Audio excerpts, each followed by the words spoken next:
On est là aujourd'hui et l'épisode il va sortir au mois de mars, juste après une actualité. J'ai eu la chance de recevoir en avant-première un rapport, donc le Hotel Distribution Report 2025. Alors je ne l'ai pas imprimé en papier, mais je l'ai en digital, hein, Bah, c'est bien, c'est plus voilà, rigolo. question d'être un peu éco-responsable et c'était plus facile à lire pour moi. Moi je l'ai beaucoup parcouru et merci de me l'avoir partagé, mais l'idée c'était aussi d'échanger avec toi, qui est une experte, par rapport à ce rapport, par rapport à ces tendances qui, si j'ai bien compris, tu vas nous le préciser, sont des chiffres de 2024 et un petit peu avant, c'est ça? Oui, alors ce rapport-là, effectivement, c'est un rapport sur 2024 et effectivement, on compare, on fait une évolution par rapport à 2022, 2023 et D'accord. 2024. Donc des données principalement de 2024, évidemment il sort en 2025, Ouais, puisque vous avez bilan, rassemblé toutes les données en exactement. bilan. Ma première question, c'est déjà pourquoi ce e-book, qu'est-ce que vous mettez dedans? Et peut-être aussi des personnes qui ont envie d'aller plus loin que ce qu'on va se dire, qui voudraient le télécharger, comment est-ce qu'on pourra faire? D'accord. Alors pourquoi ce e-book? On a parlé plusieurs fois d'écosystème. Je pense que c'est aussi le rôle de The Edge, en fait, de contribuer à l'écosystème. Mm. Donc on a de la chance parce qu'on a tous ces 17 000 clients, donc on a de la donnée qui transite par nos systèmes. Donc l'idée, c'est de restituer en fait ces données pour donner en fait du benchmark un petit peu aux hôtels. En fait, on a tous dans nos boulots respectifs besoin de nous comparer, de savoir finalement est-ce qu'on fait moins bien, est-ce qu'on fait mieux que les autres, et pas juste pour dire on fait mieux ou moins bien. Mm. C'est se dire finalement si je fais moins bien, qu'est-ce que je pourrais faire pour Bien faire sûr. mieux et pour être plus performant. Donc c'est un peu le principe de ces e-books. C'est pas le premier qu'on fait. On en fait au moins 2 par an sur la distribution globale ou D'accord. sur la partie marketing digital, qui est plutôt ce rapport-là. On fait pas mal de papier. On essaye de retransmettre en fait, de restituer les tendances qu'on voit Mm. grâce aux hôteliers, et puis de leur apporter un peu de sens et puis de recul. Ça, c'est le pourquoi. Donc, il y en a plein d'autres sur notre site. Ils sont tous disponibles sur notre site, donc dans la Mm. rubrique blog. Très bien. Voilà, en On mettra de toute téléchargement, façon tous les liens en description de cet épisode pour que ce soit voilà, facile, complètement gratuit. facile Exactement. d'accès. Alors, tu parles de tendances. Oui. Moi, j'ai très envie de savoir quelles sont les tendances 2024/2025, puisqu'on comprend bien qu'elles vont probablement déborder sur cette année. Quelles grandes tendances est-ce que vous avez un petit peu évaluées dans ce rapport-là? Alors, ce rapport-là, il traite sur la partie marketing digital. Donc, je vais t'en reparler globalement. Bon, déjà, la tendance de fond, c'est que la digitalisation de la distribution hôtelière, elle n'est pas encore finie, hein, puisque Hmm.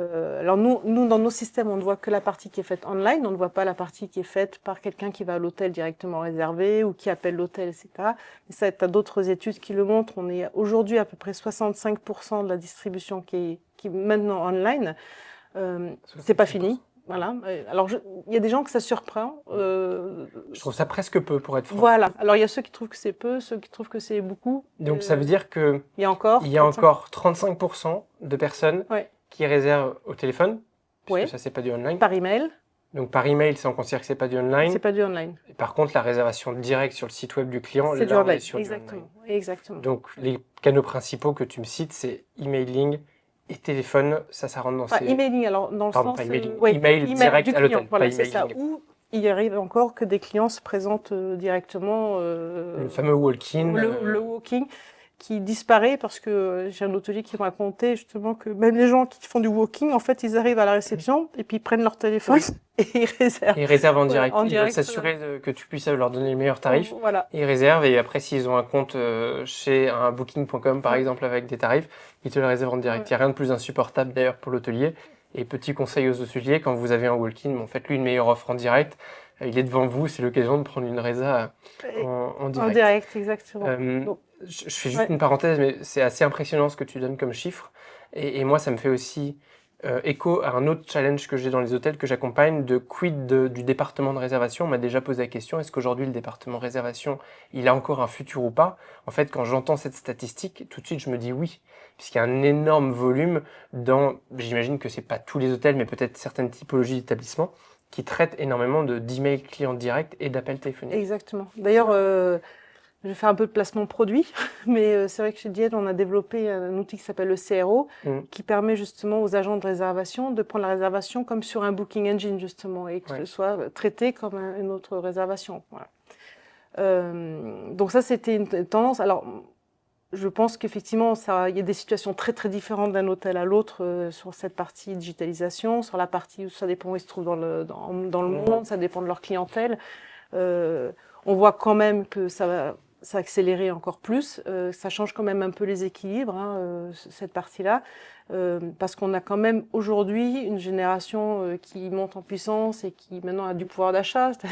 Oui. Avant, on disait oui, mais ils n'ont pas les mêmes modes de consommation, mais ils ont pas de pouvoir d'achat. Si, mais maintenant, la nouvelle génération, elle travaille. Tous les Y sont sur le pont Voilà, du travail exactement. et les Z y arrivent déjà largement et certains peuvent se payer des nuits d'hôtel, ça c'est certain. Exactement, voilà. Donc ça, c'est une génération qui est hyper connectée, effectivement, qui est hyper digitale. Donc je pense qu'on n'est pas sur les 65% de réservations en ligne. Je crois qu'il y avait un chiffre de Skift qui disait que 75% des gens aujourd'hui s'attendent à pouvoir réserver, notamment sur le mobile. Ça, c'est hyper important parce Bien que sûr. quand on parle de digital, c'est pas juste réserver de ton desktop, c'est de réserver sur le mobile. Même si on voit qu'il y a encore un décalage entre il y a beaucoup de recherche qui est faite sur le mobile, un petit peu moins de réservation en proportion. Oui. Mais néanmoins, ça joue. Enfin, si ton site, par exemple, en tant qu'hôtelier, il n'est pas responsive, il n'est pas sympa sur le mobile. Oui. Déjà, On pourrait presque les noter au fur et à mesure de ce que tu dis, mais moi, les conseils, ils arrivent très clairement.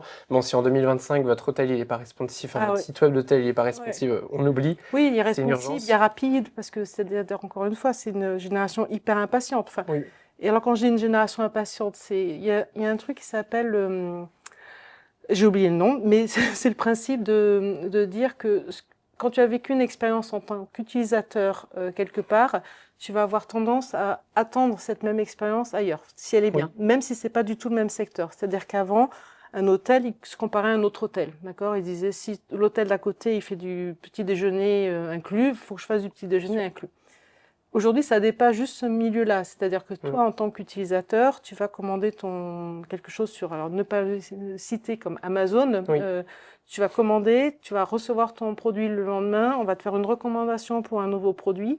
Tu vas aimer l'expérience. Bien Et sûr. quand tu vas réserver ton hôtel, tu vas t'attendre à avoir la même rapidité, le même niveau de service, le même proposition après. Donc, même si c'est des domaines très différents, Et moi, ça s'appelle liquid expectation. Ça me revient. Comment tu dis? Le liquid expectation. Liquid expectations. Qui fait que Moi, je suis complètement dans cette cible-là. Typiquement, j'ai du mal à comprendre qu'aujourd'hui, en 2025, je puisse pas réserver. Alors moi, mes auditeurs le savent, je suis beaucoup en déplacement. Je fais tout sur mon mobile en déplacement. J'ai besoin d'avoir une très bonne connexion Internet partout et de pouvoir réserver facilement partout en un clic un hôtel. Si le site n'est pas responsive, si on ne voit pas, enfin tu sais, si cette fenêtre de réservation, elle n'a pas l'air sécurisée et la partie paiement qui est derrière, elle n'a pas l'air sûre, je n'y vais pas. Bien sûr. Et je vais réserver un autre établissement ailleurs. Voilà, exactement. Et alors tu fais partie, je crois que tu as 3/4 des gens aussi qui s'attendent en fait à pouvoir faire tout ce qu'ils faisaient physiquement, à le faire online, et notamment tout ce qui est transactionnel en fait. Aujourd'hui, tu penses que tu n'as pas de valeur en fait à avoir un échange avec quelqu'un si c'est pour faire une transaction, pour réserver quelque chose, pour demander quelque chose, faire ton checking online. La relation avec l'autre, elle a pas de valeur. Donc autant le faire tout seul sur ton téléphone. Ce qui est tout le challenge en effet des hôteliers que j'accompagne notamment, de comment est-ce que on garde la valeur et on apporte une valeur ajoutée ailleurs dans l'expérience du service et on utilise le digital pour se débarrasser de la partie la moins fun et la plus transactionnelle. Exactement. Et c'est pas donc ça rend service à l'hôtel aussi, hein, parce que mine de rien, c'est quand tu regardes, je sais pas, prenons le checking online. Si tu arrives à économiser 3-4 minutes par personne, etc., à la fin de la journée, c'est quelques heures. Ton client, il t'en veut pas, au contraire, il est reconnaissant parce que lui aussi, il a gagné du temps. Voilà. Le seul truc qui est très, très irritant pour les clients, c'est le fait que la data qu'ils vont te donner ne soit pas utilisée, en fait. Donc, contrairement à ce qu'on pense, les gens, ils sont assez prêts à laisser leurs données. Si cette donnée, elle est bien utilisée. Voilà. Et donc, ça aussi, c'est une tendance qui ressort. C'est quelque chose. D'accord. Parce que moi, de ma perception, il y a un paradoxe ici. C'est que on déteste donner nos données. Donner nos données, répétitif, on aura compris. En revanche, on adore qu'on soit surpris et qu'on aille chercher des informations. Et enfin, moi, je l'ai vu beaucoup dans le 5 étoiles et dans le Palace notamment. Les clients adorent qu'on aille chercher des choses sur leur réseau ou des informations qu'ils ont pu subtilement ou pas subtilement nous donner et qu'on les utilise. Si au contraire, on ne les utilise pas, ils considèrent que le service n'est pas personnalisé. Exact. Par contre, mettre un email pour recevoir une newsletter et rentrer dans nos bases de données, là, c'est souvent un challenge. Oui, parce qu'en fait, ils ne voient pas la valeur. Et oui. En fait, c'est toujours une question de pourquoi tu donnes ta donnée et qu'est-ce que tu en Mmh. attends en échange. Si ta donnée, alors on va arrêter de donner des données, mais tu laisses ton nom, ton email, etc. pour faire ton checking online et qu'au final, faut que tu refasses la queue 10 minutes à l'accueil, tu es en colère en fait. Mmh. Tu vois, tu es frustré. Mais, donc laisser un email pour recevoir tes contacts pour recevoir un email, c'est pas forcément ce que tu attends en tant Oui. qu'utilisateur. Donc je comprends que les hôtels aient besoin d'envoyer des emails, mais il faut justement pour récupérer ces données qu'ils offrent en fait quelque chose qui ait une vraie valeur pour l'utilisateur et ensuite ils peuvent envoyer leurs emails. Complètement. Je ne sais pas si à ce stade, tu as déjà des conseils pour les hôteliers, tu vois, pour inciter leurs clients à mieux donner leurs emails. Moi, j'essaye toujours d'inciter à expliquer en fait le pourquoi est-ce qu'on demande l'email et dire qu'on va pas les spammer toutes les semaines, mais que c'est pour pouvoir leur proposer des expériences personnalisées. Mais je ne sais pas si toi, tu as d'autres conseils ou d'autres bonnes pratiques que tu constates. Non, mais tu as raison. Enfin, en plus, moi, je n'ai pas de conseils à donner après à chacun. Chacun fait ce qu'il veut. Mais c'est vrai par contre, il y a des moments importants. Et excuse-moi de tourner en rond sur le checking en ligne, mais ça, par exemple, ça peut être aussi un moment où tu as l'opportunité de demander l'email au client ou demander des petites questions en plus qui vont te permettre, je sais pas, est-ce que vous venez souvent dans cette ville? Tu vois, tu vas juste répondre oui ou non. Bah, si tu Oui. réponds oui, l'hôtel, il sait que du coup, tiens, lui, je vais pouvoir lui envoyer un email là, pour Personnaliser essayer derrière. et puis pour essayer de le faire revenir parce que Eh c'est oui. quelqu'un qui va revenir. Donc, autant qu'il revienne dans mon hôtel. Mmh. Voilà, donc c'est trouver les bons moments en fait de demander ces données. Oui. Je suis d'accord qu'il faut arriver à montrer la valeur de ce que tu vas faire avec ça Oui. et de le prouver. Voilà, parce que si Complètement. tu le fais pas et que tu déçois, c'est compliqué toujours de revenir sur une image. Et donc après, en effet, bien exploiter ces données que, en tant qu'hôtelier, tu as récupérées. Donc Exactement. pour ça, il faut avoir et Ouais. les bons logiciels et les Et les bonnes bons méthodes. outils. Oui, tu as raison. Complètement. Tu as d'autres tendances, que j'ai plein d'autres questions pour toi. Est-ce qu'on est bon sur les grandes tendances que tu voulais partager? Oui, non, mais alors donc voilà, c'est les grandes tendances, c'est ça, c'est la digitalisation, c'est la notion d'expérience, vraiment pour l'hôtel qui est essentielle. Et moi, je trouve que c'est plutôt une tendance positive et une bonne nouvelle pour les hôteliers parce que je me rappelle il y a quelques années, je pense que c'était au moment de l'émergence des plateformes alternatives de réservation, voilà, d'hébergement.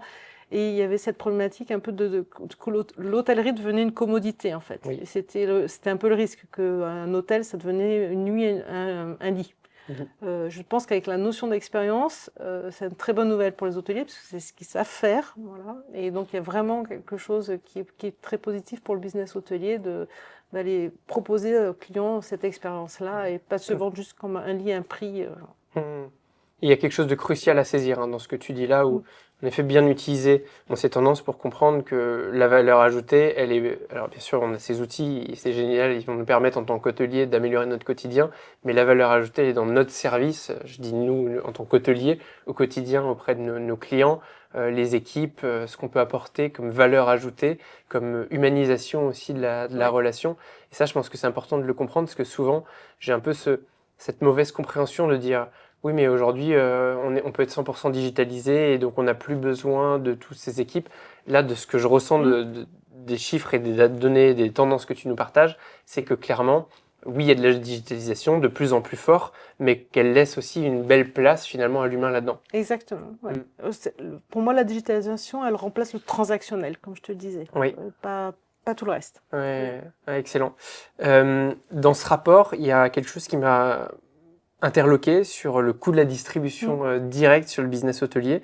En fait, ma question, c'est déjà quel est ce coût-là, pour ceux qui ne le connaissent pas encore, de la distribution directe, et c'est quoi l'enjeu, pourquoi est-ce que c'est aussi stratégique finalement pour un hôtelier? Alors, le coût de la distribution, alors on est d'accord, on parle vraiment, moi je te parle du online, là, hein, Oui. donc pas effectivement par la personne qui va rentrer à l'hôtel physiquement. Donc le coût, en fait, on l'a calculé, c'est en moyenne 3,5%. Donc globalement, qu'est-ce que ça veut dire? Oui. Ça veut dire que lorsque tu vas recevoir sur ton site internet une réservation de 100 €, tu vas avoir 3,5% de ce montant-là qui va être en fait destiné à payer tout ce que tu vas faire pour avoir cette réservation.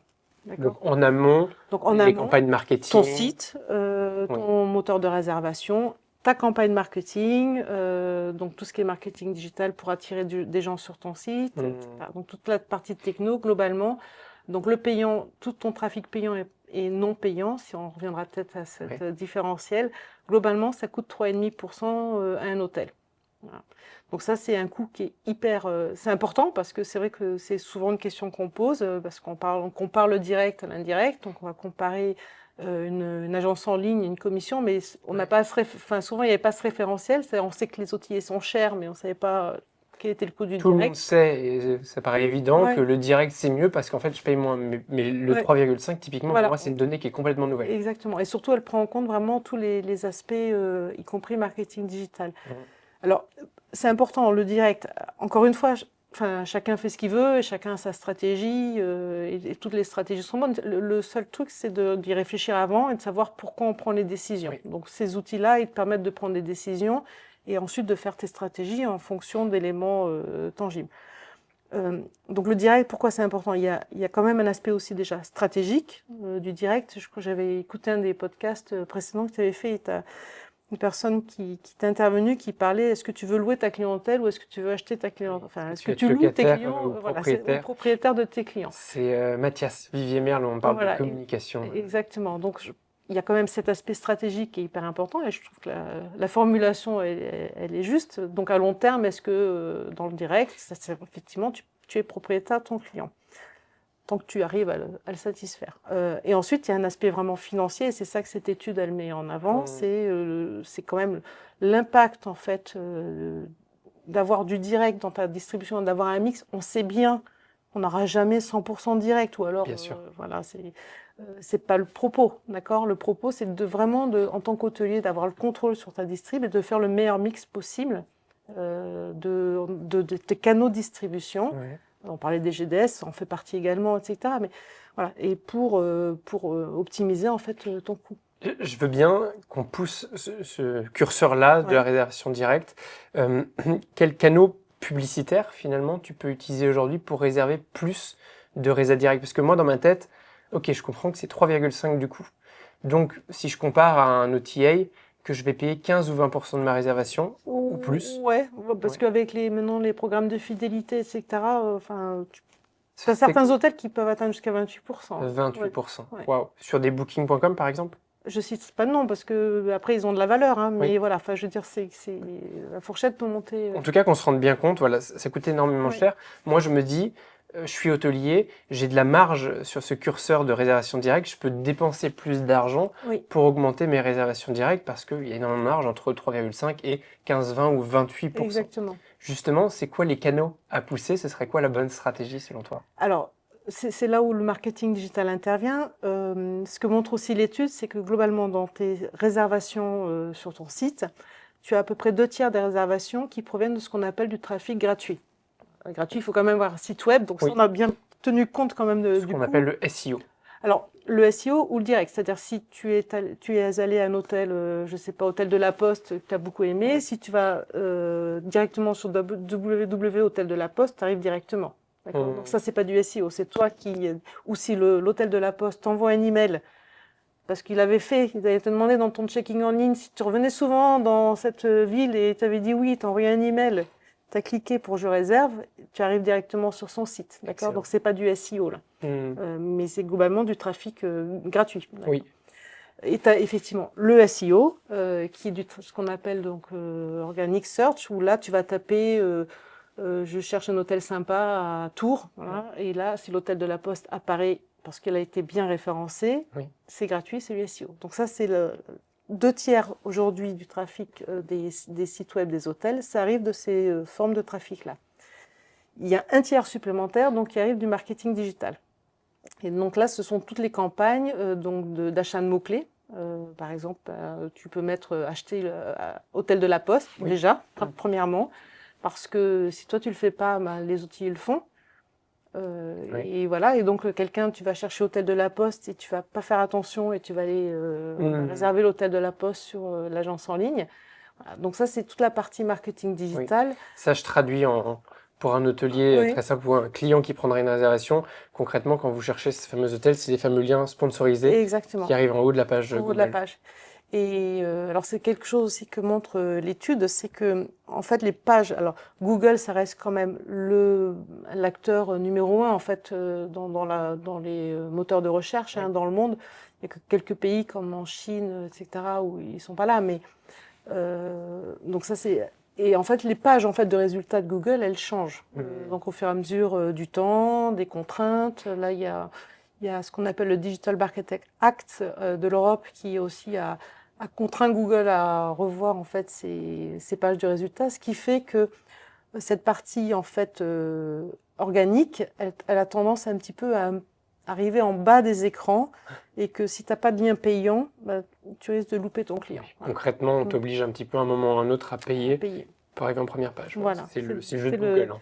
Mais alors, je trouve que c'est ça qui est intéressant, c'est que malgré le fait que tu as payé ta pub, c'est là où ton coût, même avec de la pub, ça va être à 3,5%. Pourquoi? Parce qu'en fait, la partie, en fait, le 3,5, il est calculé, j'espère que je ne vais pas perdre tout le monde avec Non, les non, non, chiffres, mais mais moi, il est calculé de ces deux sources de trafic, donc la partie gratuite et la partie payante. La partie gratuite, on a estimé à 1,7%, c'est-à-dire ça te couvre ton site web, ton SEO, d'avoir fait, voilà, ton moteur de recherche, donc ça te couvre tes aspects techno, et la partie payante qui est environ à 7%. Globalement, toute la partie marketing digital te coûte à peu près 7%. Voilà. Donc les deux cumulés font ces 3,5%. c'est excellent. Voilà. J'espère en effet qu'on n'ait pas perdu tout le monde. Mais moi, dans ma tête, il y a une éruption qui se fait. C'est D'accord. que là, je me dis, je suis hôtelier, je suis en train d'écouter cet épisode.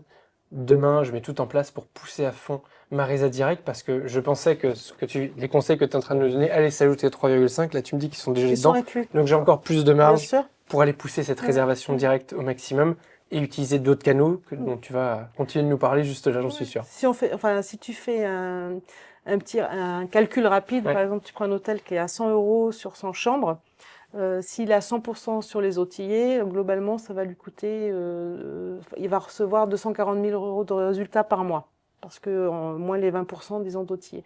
Si tu passes juste 30% de ce trafic en direct, l'hôtel, il va gagner 15 000 euros de plus, c'est-à-dire de revenus supplémentaires.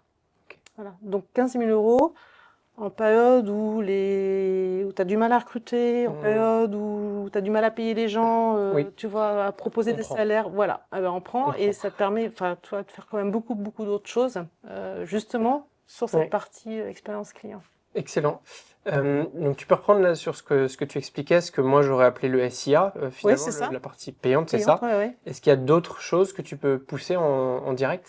Alors, en fait, c'est comme dans tout, c'est-à-dire que il y a rarement un parcours voyageur qui va être juste, je prends mon téléphone mobile, j'achète un mot-clé et je clique et je vais à l'hôtel. C'est-à-dire que notre recherche d'hôtel, elle va être multimodale. Tu vas passer de ton portable à ton téléphone et à ton desktop. Tu vas aller regarder, tu vas voir des mots-clés, tu vas aller sur les meta-search. Donc, tu vas aller voir, je sais pas, peut-être TripAdvisor, etc. Donc, c'est pour ça que c'est un peu compliqué de dire un hôtel. Faites juste Oui. une type de, de publicité digitale. Il y en a plein. Il y a les meta-search hyper important, donc Google Hotel Ads par exemple, qui jusqu'à présent en plus était assez intéressant financièrement, enfin l'est toujours pour les hôtels, mais parce que petite particularité de Google, alors c'est un peu plus technique, mais les meta-search, donc c'est des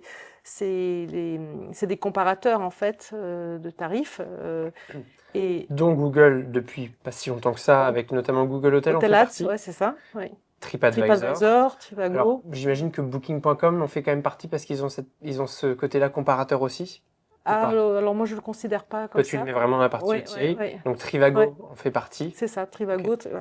Et donc, dans Google Hotel Ads, ce qui est quand même assez aussi prépondérant, enfin dans Oui. l'étude, tu verras le poids de Google Hotel Ads parmi tous les autres comparateurs, C'est il fou. est, voilà, il est extrêmement important. Mais donc ça, ce sont des campagnes payantes. Ça permet en fait, pareil, à l'hôtelier, à l'hôtel d'être représenté et d'envoyer le client directement sur son moteur de réservation lorsque le client va cliquer.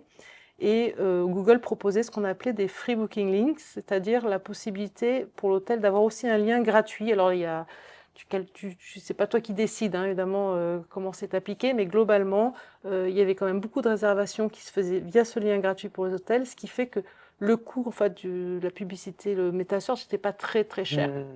Là, ça a un peu tendance à augmenter parce que ce Google Free Booking Link, ça a un peu tendance à disparaître. Donc là, il y a un dernier call pour les hôtels, je dirais, allez-y vite. Et puis encore un créneau à aller Je ne sais pas prendre. combien de temps ça va durer, prenez ce que vous pouvez prendre, voilà. Mais il est quand même fort probable que ces free booking links Ouais.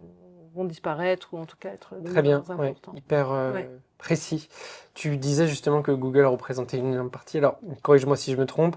Moi, j'ai noté donc que Google captait plus de 85% du marché du search et du meta search. Comment justement un hôtel peut-il en tirer parti sans être trop dépendant de Google? Alors, comme je le disais tout à l'heure, tu as quand même déjà 2 tiers de ton trafic direct qui est du non payant. C'est-à-dire que tu vas pas aller donner des sous à Google directement. Donc déjà, ça, c'est vraiment Oui. l'optimiser, c'est-à-dire ton SEO, c'est le travailler, faire en sorte que ton hôtel soit bien référencé, faire ensuite en sorte que ton site il soit, comme on l'a dit, responsive, qu'il soit rapide, qu'il soit attirant. Voilà, donc ça c'est pour la partie, au moins les gens qui vont sur ton site, d'essayer de les convertir au maximum. Et après, ben, pour Google, ben, il y a quand même des outils, enfin, ils marchent en fait. C'est efficace, c'est ce qu'il faut voir hein, à la fin. Donc c'est efficace. Le retour sur investissement, il est quand même très bon sur le search. Voilà. C'est ça qui est important. Après, il y a également d'autres canaux, par exemple le social media ads a tendance à se développer. Et ça, c'est des choses sur Ceux les... qui sont allergiques aux anglicismes, C'est là, ils vont les avoir mal réseaux aux oreilles, sociaux, mais pardon. c'est Donc clairement les réseaux sociaux. c'est toute la partie Et la partie payante voilà, des réseaux sociaux. sociaux. Donc c'est d'aller faire de la pub sur quelqu'un qui est allé voir ton site, par exemple, et d'essayer d'aller le recapter au moment où il est sur les réseaux sociaux. Ouais. En fait, ce que je comprends, il y a une énorme complexité. Tu parles donc de social, donc les réseaux sociaux, de Google. Comment est-ce que l'hôtelier il peut jongler entre tout ça? Il y a un bon mix à avoir. Ça dépend comment ça, enfin, comment trouver son équilibre? Alors, effectivement, c'est un mix. Tu parles de mix, c'est important. Pour capter le maximum en fait, de clients, il va falloir que tu ailles utiliser plusieurs outils. Donc, on a parlé du search, donc des mots-clés, Oui. les meta-search, donc les comparateurs de prix, et ce qui émerge aujourd'hui, ce qu'on voit pas mal, qui marche bien, c'est la partie publicité sur les réseaux sociaux. C'est-à-dire que, par exemple, un voyageur va aller sur le site de l'hôtel, va le quitter sans avoir réservé. On va aller le cibler, Oui. mais au moment où il utilise des réseaux sociaux pour refaire de la pub Ouais. pour ton hôtel. Et ça, pour bien comprendre, je pose des questions volontairement naïves, mais c'est les cookies que tu acceptes sur le site qui te permettent après d'aller faire ce qu'on appelle du retargeting, je crois. Absolument, c'est du retargeting. Alors, ce qu'on voit, c'est que par exemple, il y a tout ce qu'on appelle les banners, les displays, etc., ça baisse parce que justement, avec les cookies, policy, ça devient très compliqué. Mais c'est pour ça qu'il y a toutes ces autres alternatives de publicité. Après, faut pas se cacher, c'est-à-dire que c'est quand même un monde d'experts, le marketing digital, ça va hyper vite, Oui. c'est très complexe, donc on essaye de simplifier ici, mais soit tu as des gens qui sont experts et qui continuent à se former, etc. Nous, c'est pour ça que nous, on a l'agence The Edge Agency avec voilà, cette expertise-là, on est Google Premier Partner, on est Meta Partner, et ça, en fait, ça va simplifier le rôle de l'hôtelier. En fait, il nous confie. Et clairement, un hôtelier débutant, quelqu'un comme tes parents à l'époque qui ouvrirait en ce moment un établissement, je comprends qu'il soit un petit peu étouffé et tu vois un petit peu. C'est presque anxiogène. Ah oui, c'est anxiogène. Je suis d'accord. Il y a énormément de choses et je sais pas, enfin évidemment j'imagine que tu vas dans l'idée que se faire accompagner c'est un bon conseil, mais aussi de le prendre étape par étape et puis d'essayer. Je pense qu'il faut tenter quelque chose. Si je fais du ads sur les réseaux sociaux, eh bien j'essaye sur un réseau social, je vois ce qui marche et de faire un petit peu des allers-retours comme ça. Oui, tu as raison, c'est le mot-clé. Enfin aujourd'hui c'est ça, c'est le mot-clé, c'est try, tu vois, tu essayes et tu regardes ce qui le marche. test and learn constamment. Test and learn. Mais ça demande du temps. Ça demande quand même d'avoir des gens dédiés dessus, etc. Bien sûr. Voilà, c'est pour ça que honnêtement, enfin, je refais un deuxième placement au produit, mais c'est vrai que d'utiliser des équipes comme les nôtres pour s'occuper du digital marketing de l'hôtel, Là, c'est surtout que, en écho à ce qu'on disait tout à l'heure, moi je reprends toujours à ce 3,5, je m'en remets pas de ce Mm. chiffre-là. Le budget supplémentaire que j'ai, c'est-à-dire l'argent que je peux récupérer en direct, en fait, je préfère utiliser ce budget-là avec une agence digitale qui va m'aider à aller augmenter mon trafic direct et Exactement. finalement mon chiffre d'affaires enfin, fin mot de l'histoire, mon bénéfice par chambre d'hôtel. Exactement. Puis en plus, si tu continues, enfin, admettons, on va parler d'un cercle vertueux. Très bien. Ce client en fait que tu as capté par du marketing digital et pour lequel tu as un peu payé, une fois qu'il est à toi et qu'il va revenir, toi tu peux aller l'adresser en direct. C'est là où tu peux lui envoyer tes emails, tu peux lui faire des offres commerciales. Propriétaire ou locataire. Voilà, propriétaire locataire, même sur ton site, c'est-à-dire que tu as des programmes aujourd'hui, tu as les outils justement techno. Nous, ce qu'on propose, c'est que l'hôtel peut reconnaître en fait le client qui est déjà venu et lui proposer un tarif particulier, voilà, fidèle, de client fidèle, de mettre en place des systèmes de fidélité assez simples. On ne parle pas des points que tu échanges, qui sont chers, etc. Mais tu as des systèmes où tu peux dire t'es gold ou t'es silver, et ça, c'est des choses que les hôteliers aussi peuvent mettre en place assez simplement maintenant grâce à la technologie. Et du coup, qui te permettent d'aller rechercher en direct sans repayer par le marketing digital finalement. Complètement. Tu as déjà donné énormément de conseils, mais si tu en avais peut-être un dernier à la lumière de ce rapport qu'on est toujours en train d'utiliser comme support, en direction de nos hôteliers, quel conseil serait-il? Alors, un conseil qui s'applique à tout le monde, encore une fois, ce serait sur le pricing. En fait, c'est même si on parle d'expérience, etc., mais la notion avec tous ces canaux où ton hôtel est disponible, c'est d'avoir une offre exclusive sur ton site web en direct. C'est-à-dire jamais avoir une chambre moins chère sur un hôtelier. Voilà. Ça, c'est qu'après, quoi que tu fasses, ton marketing ne servira à rien. Oui. Voilà. Donc le principe, c'est quand même avoir ça. C'est le principe de base. Enfin, j'ose croire qu'aujourd'hui c'est évident pour tout le monde, mais il y a quelques années, c'était pas le cas, c'est-à-dire qu'il fallait donner son meilleur prix aux OTA. En France, c'est la loi de parité, je crois, qui permet ça, qui d'ailleurs n'est pas appliquée dans tous les pays d'Europe. Il me semblait que ça se développait, mais c'est pas Alors encore si le cas partout. maintenant D'accord. ça s'est généralisé. Donc c'est un très bon point à savoir. Ouais. En fait, tout ce que tu dis, c'est faites un tarif plus bas, plus avantageux sur votre site, ou une offre plus intéressante en fait. J'offre le petit déjeuner sur mon site alors qu'il n'est pas sur un OTA. Après, justement, moi j'avais quelqu'un de l'agence ici, marketing digital, qui nous avait montré, alors j'ai plus les chiffres en tête, mais l'impact quand même du prix, c'est-à-dire même si tu as 1 euro de différence, est clé. Donc il n'y a pas besoin non plus d'avoir 50 euros de moins cher. Voilà. Mais psychologiquement, il y a un effet psychologique que le client va quand même regarder les tarifs et va être attiré par quand même Et en plus, aujourd'hui, tu parlais de Google. Moi, typiquement, je suis ce voyageur rapide qui n'a pas beaucoup de temps, qui regarde sur mobile. Je regarde un site sur Google, souvent c'est via Google Maps, donc je tombe sur la fiche Google My Business. Je vois les différents OTA ou autres comparateurs et je vois le tarif direct de l'hôtel, si ça a été bien paramétré. Oui. Si celui-ci est le moins cher, je clique directement dessus, je réserve là-dessus. Voilà. Exactement. Ouais. C'est QFD. Donc voilà, donc voilà, moi s'il y a une seule règle à appliquer, etc., c'est déjà celle-là. En faisant déjà cette règle. Et il y a beaucoup d'hôtels qui le font pas. Oui, et puis alors des charges, ça peut être compliqué parce que la façon dont les outils aussi recalculent les tarifs peut être compliqué, mais là aussi il y a des outils pour faire de la veille, pour vérifier qu'on est bien à parité partout. Il peut y avoir de temps en temps un oubli de quelqu'un. Voilà. Oui, complètement. Pour ceux qui veulent aller plus loin, rendez-vous dans le rapport. Rendez-vous dans le rapport. Et alors, il y a celui-là, il y en a plein d'autres d'ailleurs. Voilà, je vous encourage à les lire.